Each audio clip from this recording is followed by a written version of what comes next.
Hello students, question है आपके सामने एक सर्कल चैप्टर से। तो सर्कल की इक्वेशन आपको दे रखी है जो कि है x square plus y square plus k minus one x minus k y plus 5 is equal to 0। ये सर्कल की इक्वेशन मैंने यहाँ पर भी लिख दी है। क्वेश्चन में कहा है कि the number of integer values of के for which this equation represents a circle whose radius cannot exceed 3। इसका मतलब क्या है? आपको रेडियस का फॉर्मूला पता है, ये होता है हमारे पास G square plus F square minus C. और हम जी कैसे निकालते हैं? जी हमारे पास आता है -1/2 ऑफ कोफिशिएंट ऑफ एक्स। अगर आप x का कोफिशिएंट देख लें तो वो है k-1, उसको 2 से डिवाइड कर दिया तो g आ गया हमारे पास। f कैसे निकालते हैं? ये होता है -1/2 कोफिशिएंट ऑफ y। तो y का कोफिशिएंट -k है तो ये हो जाएगा k/2। ठीक हो गया।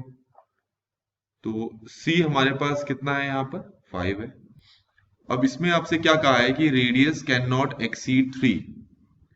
तो इसका मतलब ये है कि जो रेडियस है वो 3 या 3 से कम हो सकता है और जो रेडियस है वो 0 से बड़ा हो सकता है, क्योंकि रेडियस नेगेटिव हो नहीं सकता।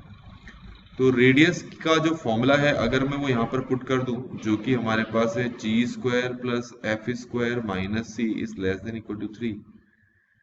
तो जी एफ सी की वैल्यू अगर मैं यहाँ पुट कर दूं तो मुझे क्या मिल जाता है? आप जरा ये देखेंगे। जी पुट करूंगा तो ये हो जाएगा k-1 का होल स्क्वायर ओवर 4। एफ की वैल्यू अगर पुट करके स्क्वायर कर दूं तो ये हो जाएगा k स्क्वायर ओवर 4। सी की वैल्यू 5 होती है, 5 पुट कर दूं लेस देन इक्वल टू 3। यहां तक आपको समझ में आ गया होगा। एक बार इसको 0 के साथ लेके सॉल्व कर लेते हैं, एक बार 3 के साथ लेके। ठीक है, तो ये दो लाइन में या लाइन यहां पर ड्रॉ कर देता हूं। तो ये हो जाएगा 0 से ग्रेटर हो गया k-1 का whole square plus k square over 4 minus 5 का square root. Both side squaring कर दो तो हो जाएगा 0 से ग्रेटर हो गया k square 2k square minus 2k plus 1 over 4 minus 5। मैंने सिंप्लीफाई कर दिया है, आप भी अपने हिसाब से करके देख लें। 5 को वहां शिफ्ट करके 4 से अगर मल्टीप्लाई कर दें तो मुझे मिल जा रहा है 2k square minus 2k plus 1 is greater than 20। और इसको और सॉल्व कर दो तो 2k square minus 2k minus 19 is greater than 0। ये यहां पर सॉल्व हो चुका है। ऐसे ही अगर इन दोनों को यहां पर लें और सॉल्व करें तो देखो क्या आता है।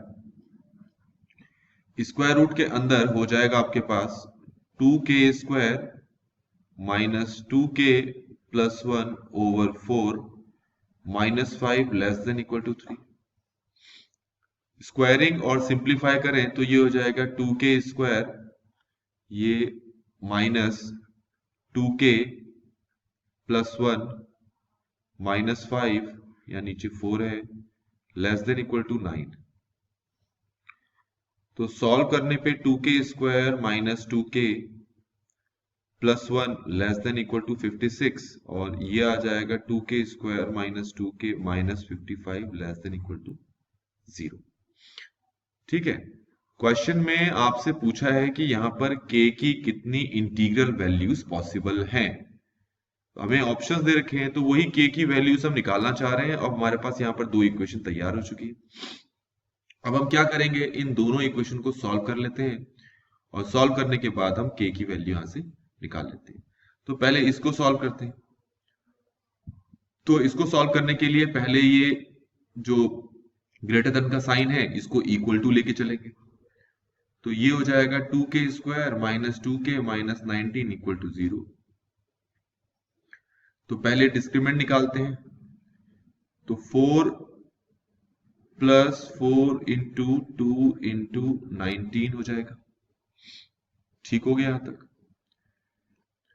तो डिस्क्रिमिनेंट यहां पर हमारे पास कितना निकल जाएगा? 150 6 निकल जाएगा।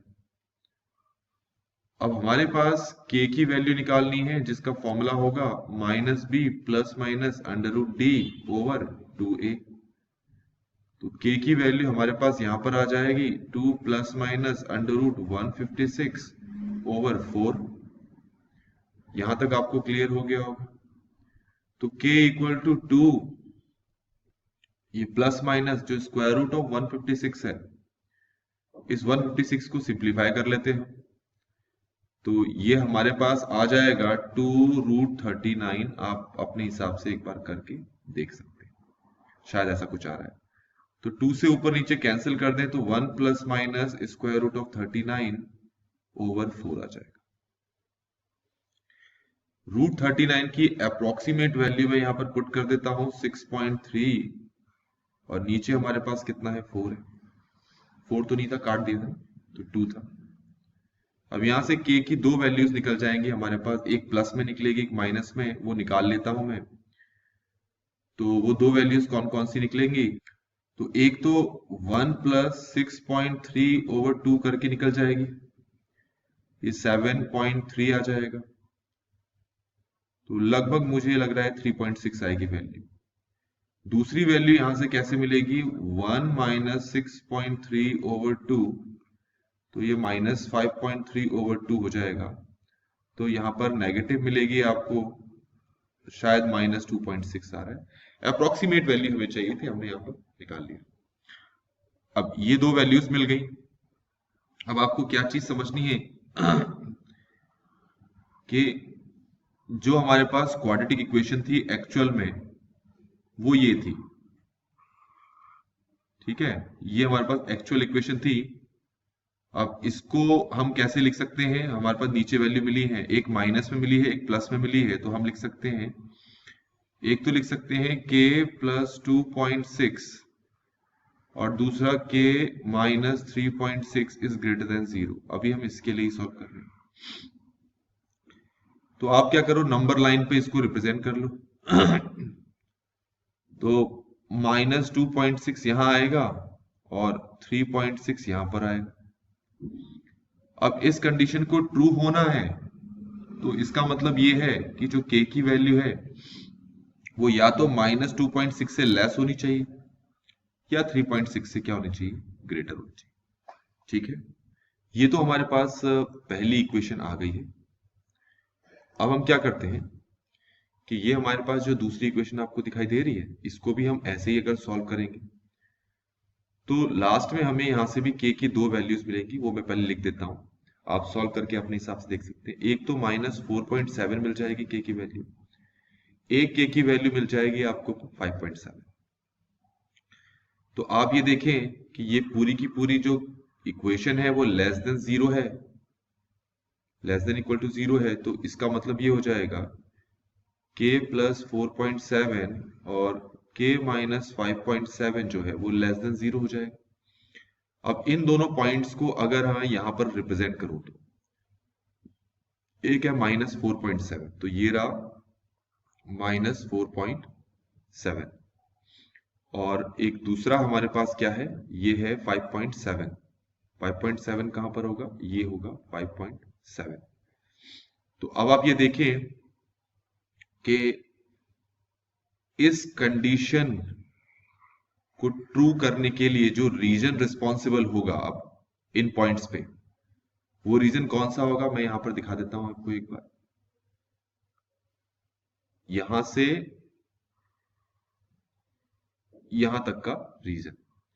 तो अब आप देख सकते हैं दोनों सिचुएशंस में जो कॉमन रीजन है वो कौन सा है। ये देखिए, ये रीजन कॉमन है यहां पर और ये भी कॉमन है।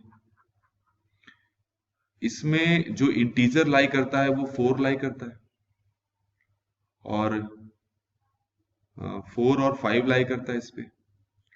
यहां पर जो इंटीजर लाई करता है वो लाई करता है आपके पास -3 और -4। तो अब आप देख सकते हैं कि हमारे पास यहाँ पर 4 इंटीग्रल पॉइंट्स हैं जो कि क्वेश्चन में दिए गए कंडीशन को सेटिस्फाई करती है। इसका मतलब हमारे पास यहाँ पर सी जो है वो क्या आंसर होना चाहिए, 4 होना चाहिए। तो इस तरीके से बच्चों हमने इस क्वेश्चन को यहाँ पर कंप्लीटली सॉल्व कर लिया है। Thanks for watching.